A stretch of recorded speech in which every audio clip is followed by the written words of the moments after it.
नमस्कार।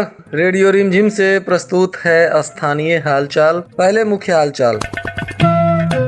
अज्ञात वाहन के चपेट में आने से बसडीला के एक युवक की मौत, पुलिस जांच में जुटी।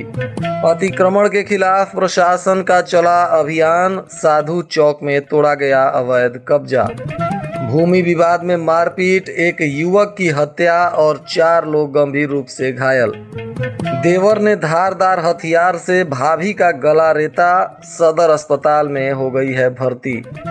जिला केंद्रीय पुस्तकालय को 2 संस्थाओं के तरफ से दिया गया है 101 पुस्तक का दान।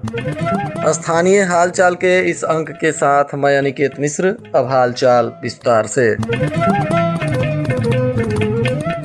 नगर थाना क्षेत्र के बसडीला में अज्ञात वाहन के चपेट में आने से एक युवक की मौत हो गई है। इस घटना में मृत युवक का नाम बसंत शाह बताया जा रहा है, जो जितेंद्र शाह का पुत्र है। इस घटना में मृतक के पिता जितेंद्र शाह ने बताया है कि वे सुबह टहलने के लिए पिता पुत्र एक साथ बसडीला के NH 27 पर जा रहे थे, तभी पीछे से तेज गति से आ रहे एक अज्ञात वाहन ने पुत्र को जोरदार ठोकर मार दिया, जिससे पुत्र घायल हो गया। वहीं घटना के बाद स्थानीय लोगों के सहयोग से घायल बसंत शाह को सदर अस्पताल में लाया गया, जहां डॉक्टरों ने मृत घोषित कर दिया। वहीं घटना के बाद मृतक के परिजनों में कोहराम मचा हुआ है और पुलिस ने पिता के आवेदन पर मामले की जांच पड़ताल शुरू कर दी है और शव को पोस्टमार्टम कराने के बाद परिजनों को सौंप दिया गया है।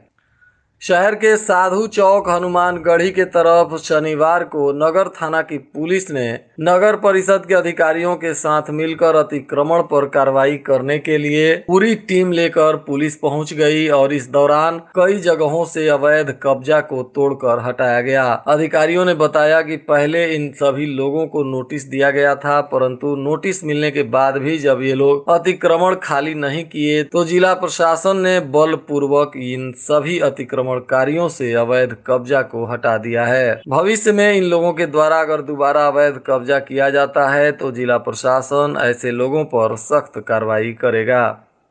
सिधवलिया थाना क्षेत्र के मौजे सुपौली गांव में भूमि विवाद को लेकर 2 पक्षों में जमकर मारपीट हुई, जिसमें एक युवक की मौत हो गई है। वहीं मौके पर पहुंची पुलिस ने शव को कब्जे में लेकर पोस्टमार्टम के लिए भेज दिया है और जांच पड़ताल कर रही है। इस मारपीट की घटना में जो 4 लोग गंभीर रूप से घायल हैं, उनमें हीरा शर्मा, धर्मेंद्र शर्मा, राम बाबू शर्मा और कलावती देवी बताई जा रहे हैं। इन सभी लोगों का स्थानीय सदर अस्पताल में इलाज चल रहा है। वहीं घटना के बाद से आरोपी फरार बताए जा रहे हैं और पुलिस ने आवेदन मिलने के बाद जांच पड़ताल शुरू कर दिया है। थामे थाना क्षेत्र के शिव स्थान गांव में देर रात एक युवक ने अपने ही भाभी का धारदार हथियार से गला रेत दिया है, जिससे उसकी गंभीर स्थिति में सदर अस्पताल के इमरजेंसी वार्ड में इलाज चल रहा है। वहीं इस घटना के बाद से आरोपी फरार बताया जा रहा है। पुलिस ने इस मामले में पीड़ित और घायल निर्मला देवी के बयान पर मामला दर्ज कर लिया है और आरोपी की गिरफ्तारी के लिए अभियान चला रही है। प्राप्त जानकारी अनुसार पीड़ित महिला अपने 2 देवर और 2 देवरानी तथा उनके बच्चों के साथ घर पर रहती है। जख्मी महिला का आरोप है कि उसके मझले देवर नंदजी गिरी ने उस पर हमला किया है। वह अक्सर शराब पीकर घर में आता है और मारपीट करता है, जिसके वजह से उसकी पत्नी छोड़कर चली गई है और देवर को शक है कि उसकी पत्नी को भगाने में उसकी भाभी का हाथ है, इसीलिए उसने अपनी भाभी पर धारदार हथियार से हमला कर दिया। जिलाधिकारी के द्वारा शुरू किया गया पुस्तक दान महादान अभियान अब काफी तेजी से आगे बढ़ रहा है। इसी क्रम में शनिवार को विश्व मंत्री संघ भारतवर्ष और विश्व सेना सामाजिक की ओर से लाल बाबू और अंबिका लाल गुप्ता ने इस केंद्रीय पुस्तकालय के लिए 101 पुस्तकें दान में दी हैं। इस दौरान जिला शिक्षा पदाधिकारी राजकुमार शर्मा मौजूद रहे और उन्हीं के हाथों में इन पुस्तकों का दान किया गया। नगर थाना क्षेत्र के बसडीला टोला मुर्गियां के रहने वाले राघव राम काफी दिनों से बीमार थे और उनके दोनों पैरों में भयंकर इन्फेक्शन था, जिसके वजह से डॉक्टरों ने उनके जंघा का ऑपरेशन करने के लिए सलाह दिया था और इसमें 7 लाख रुपए का खर्च आ रहा था। फिलहाल राघव राम ने आयुष्मान भारत योजना का लाभ लेते हुए अपने एक पैर का ऑपरेशन करा लिया है, जिसका पूरा भुगतान आयुष्मान भारत योजना के तहत किया गया है और अब 1 वर्ष बाद उनके दूसरे पैर का भी ऑपरेशन होगा, जिसका सारा भुगतान आयुष्मान भारत योजना के तहत किया जाएगा। इसके बाद राघव राम काफी खुश दिख रहे हैं और अब वे अपने पैरों पर खड़ा हो पा रहे हैं। हालांकि बैसाखी का सहारा उनको लेना पड़ रहा है, परंतु उन्होंने कहा कि मैं तो जीने की उम्मीद ही छोड़ चुका था, परंतु आयुष्मान भारत योजना के वजह से आज मैं अपने पैरों पर खड़ा होने का उम्मीद लेकर पुनः संघर्ष कर रहा हूं। भोरे थाना क्षेत्र के रामपुर पंडितपुरा गांव में दो पक्षों के बीच भूमि विवाद को लेकर जमकर मारपीट हुई है, जिसमें दोनों तरफ से 20 लोगों के खिलाफ पुलिस ने प्राथमिकी दर्ज की है और इसमें लगभग दर्जन भर लोग घायल बताए जा रहे हैं। प्राप्त जानकारी अनुसार इस घटना में राजेंद्र सिंह तथा मोतीलाल सिंह के बीच यह विवाद हो गया था, जिसके बाद इन दोनों के परिवार के लोगों ने एक दूसरे पर हमला किया और जमकर मारपीट हुई और दोनों परिवार के लोगों को मिलाकर लगभग दर्जन भर लोग घायल हैं। सभी लोगों का सदर अस्पताल और स्थानीय सरकारी अस्पताल में इलाज चल रहा है। पुलिस इन दोनों के बयान पर 20 लोगों को आरोपी बनाते हुए मामले की जांच पड़ताल शुरू कर दी है। गोपालगंज के जिलाधिकारी और पुलिस अधीक्षक के निर्देश पर प्रत्येक शनिवार को सभी थानों पर भूमि से संबंधित मामलों को सुलझाने के लिए जनता दरबार का आयोजन किया जाता है और इसमें अंचलाधिकारी तथा थानाध्यक्ष स्वयं मौजूद रहते हैं। इसी कड़ी में शनिवार को लगभग सभी थानों पर जनता दरबार का आयोजन हुआ, जिसमें स्थानीय अंचलाधिकारी तथा थानाध्यक्ष मौजूद रहे और लोगों के मामलों की सुनवाई करते हुए उसको निपटाने का प्रयास किया गया। जिला प्रशासन संदिग्ध राशन कार्ड के विरुद्ध तेजी से काम कर रहा है। इस दौरान जिले के कई प्रखंडों से लोगों ने अपना राशन कार्ड सरेंडर भी किया है और बहुत सारे लोगों का राशन कार्ड चिन्हित किया गया है। जो सस्पेक्ट है उनको जांच करते हुए रद्द भी किया जाएगा। इसमें अपात्र लाभुकों को चिन्हित कर जिला प्रशासन के द्वारा उनका राशन कार्ड रद्द किया जा रहा है। पंचदेवरी प्रखंड में कुल 14,022 राशन कार्ड हैं, जिनमें से 50 लोग स्वयं अपना राशन कार्ड सरेंडर कर चुके हैं और प्राप्त जानकारी अनुसार 3,000 संदिग्ध राशन कार्ड सिर्फ पंचदेवरी प्रशासन के समक्ष आए हैं, जिन पर जांच पड़ताल किया जाएगा और इनमें से अपात्र लोगों का राशन कार्ड रद्द भी किया जाएगा। पंचदेवरी प्रखंड के 9 पैक्सों में सरकारी दर पर गेहूं की खरीद योजना बिल्कुल ही फ्लॉप साबित होती हुई दिख रही है। प्राप्त जानकारी अनुसार इस प्रखंड में जो लक्ष्य निर्धारित किया गया था, उस लक्ष्य के हिसाब से 31 मई तक 1% भी खरीदारी नहीं हुई है। वहीं लोगों का कहना है कि निर्धारित सरकारी दर बाजार भाव से कम होने की वजह से किसानों ने पैक्स को गेहूं नहीं दिया है।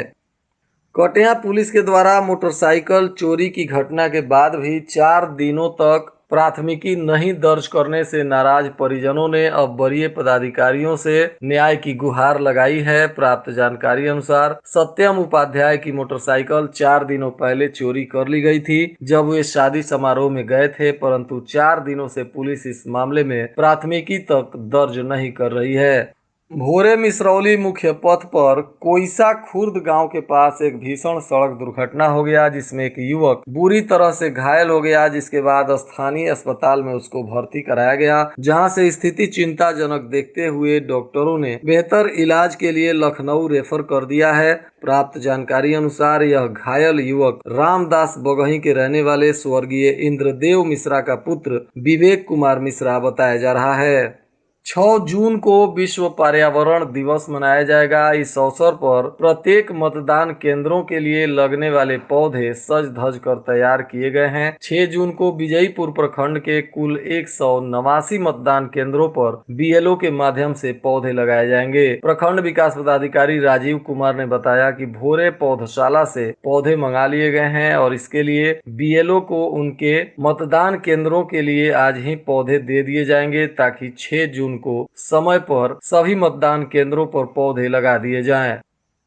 बिहार सरकार श्रम संसाधन विभाग जिला नियोजनालय गोपालगंज के तत्वाधान में 4 जून को कार्यालय परिसर में एक दिवसीय जॉब कैंप का आयोजन किया गया, जिसमें नियोक्ता ई कॉम एक्सप्रेस पटना के द्वारा डिलीवरी बॉय इत्यादि के पद पर कुल 30 रिक्तियों के लिए आवेदकों से इंटरव्यू लिया गया। रोजगार शिविर में ई कॉम एक्सप्रेस के प्रतिनिधि द्वारा कुल 22 आवेदकों में से 10 का चयन किया गया है।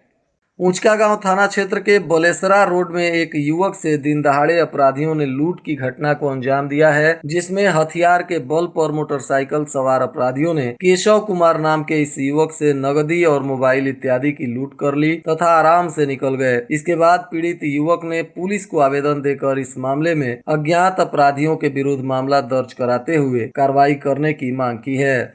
जातीय आधारित जनगणना को लेकर अब गोपालगंज में भी राजनीति शुरू हो गई है। इस दौरान जदयू के प्रवक्ता प्रमोद पटेल ने मुख्यमंत्री की तारीफ करते हुए कहा कि जातीय आधारित जनगणना से सभी वर्ग के लोगों को लाभ मिलेगा। यह मुख्यमंत्री जी की दूरदर्शी इच्छा शक्ति का प्रयास है कि जातीय आधारित जनगणना सभी दलों के सर्वसम्मति से कराया जा रहा है। और आज के मौसम का तापमान गोपालगंज में न्यूनतम 28 डिग्री सेल्सियस और अधिकतम 40 डिग्री सेल्सियस रहने की संभावना है। अंत में मुख्य हालचाल एक बार फिर। अज्ञात वाहन के चपेट में आने से बसडीला के एक युवक की मौत, पुलिस जांच में जुटी। अतिक्रमण के खिलाफ प्रशासन का चला अभियान, साधु चौक में तोड़ा गया अवैध कब्जा। भूमि विवाद में मारपीट, एक युवक की हत्या और 4 लोग गंभीर रूप से घायल। देवर ने धारदार हथियार से भाभी का गला रेता, सदर अस्पताल में हो गई है भर्ती। जिला केंद्रीय पुस्तकालय को 2 संस्थाओं के तरफ से दिया गया है 101 पुस्तक का दान। इसके साथ ही रेडियो रिमझिम से प्रसारित स्थानीय हालचाल का यह अंक समाप्त हुआ। नमस्कार।